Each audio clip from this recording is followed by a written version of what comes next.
Hello everyone, Jolene here from Bookworm Adventure Girl. Welcome back. I hope that you are all well. This is where I talk about the books that I'm reading. I like to read diverse books and I highlight Canadian literature. This weekend is a long weekend. It's Labor Day today, so happy long weekend to everyone. And if you are new, thank you so much for checking out my channel. Please hit subscribe and stick around.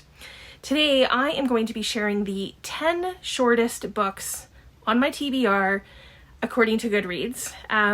This is a series that I started earlier this year and it's just been a lot of fun. So I will leave links to those earlier videos that I did in the description box below. You can check those out. So in honor of Shorty September, which is hosted by Pastory and Too Many Heathers, I thought that I would look at my Goodreads and see what the shortest books were that I still need to read. All of these books had to be books that I own, that are on my shelf right now, and books that I haven't obviously read yet. And Goodreads is great for being able to do this, but there are several books in their database that don't have a page count. So those I excluded, and I'm going to begin with a book that is 46 pages. It is very tiny. It basically fits in the palm of my hand. The problem with that is that it often gets lost in the shuffle of books.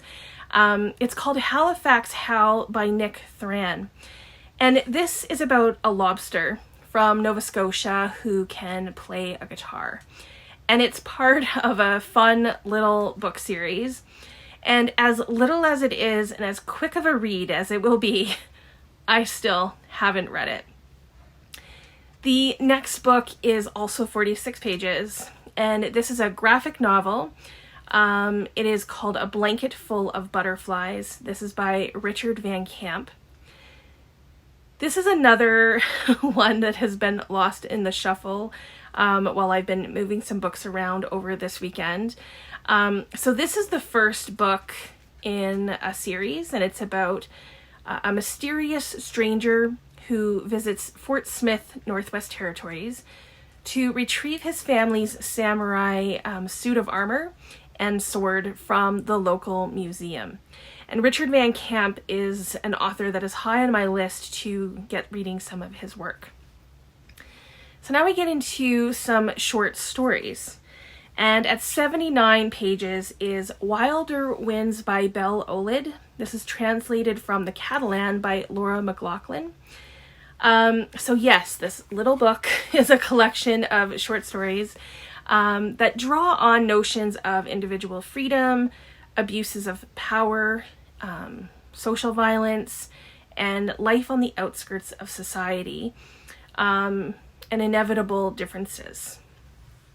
We have a few books of poetry on the list, and this one is called A Natural History of Unnatural Things by Zachari, Logan, and this comes in at 81 pages. This collection of poems is about our planet and how we treat our environment, and it's also about the author who is searching for meaning after his father's death. Next up is a coming-of-age story. At 82 pages, it's Tiny Ruins by Nicole Haldoupis, who is coming to terms with her bisexuality. The main character is. And when she tells family members, the secret is kept, and it doesn't seem to give her the freedom that she is hoping for. Next is a poetry collection called Crooked at the Far End by Gerald Hill. This is 84 pages. And I believe that this is a follow-up to another poetry collection called A Man from Saskatchewan, which is where Gerald Hill is from. So without having read the book, I'm thinking that these might have some autobiographical poems and observations from the author, so we will see when I do get to it. At 87 pages is another poetry collection called Kitotam by John McDonald, and Kitotam is the Plains Cree word which means he speaks to it. John McDonald's poetry is about his life and experiences as an urban Indigenous youth in the 1980s. And then another poetry collection is the Vivian poems by Bruce Rice. This is 91 pages, and this collection is poems about the street photographer Vivian Meyer. And these poems are a response to her work. Her photographs are really all that we have directly from her. And it seems that her life has been reduced to being this mystery nanny. So these poems tell us that, there was so much more to her than just that. These last two books are already possibilities for my Shorty September reading, since they didn't really get read for women in translation, which was my original plan.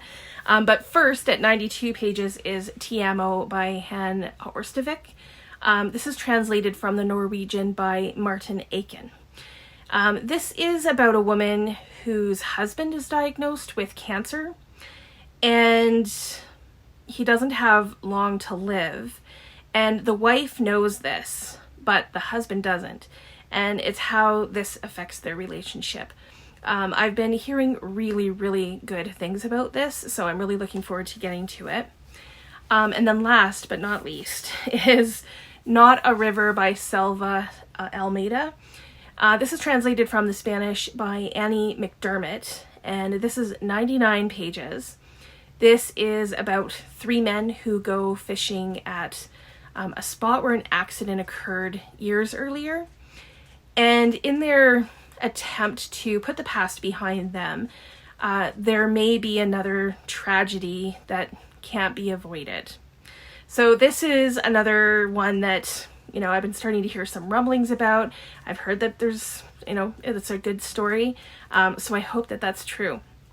So these are 10 of the shortest books on my TBR, according to Goodreads, all of them under 100 pages.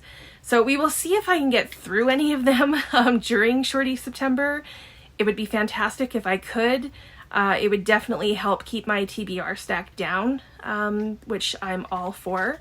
So please let me know if you have read any of these books, if you are interested in any of them, or let me know what are the shortest books on your TBR, and are you going to be reading them during Shorty September? I would love to hear all about it. I look forward to chatting with you in the comments. As always, thank you so much for watching. I hope you enjoy the rest of your day, and don't forget to make every day an adventure.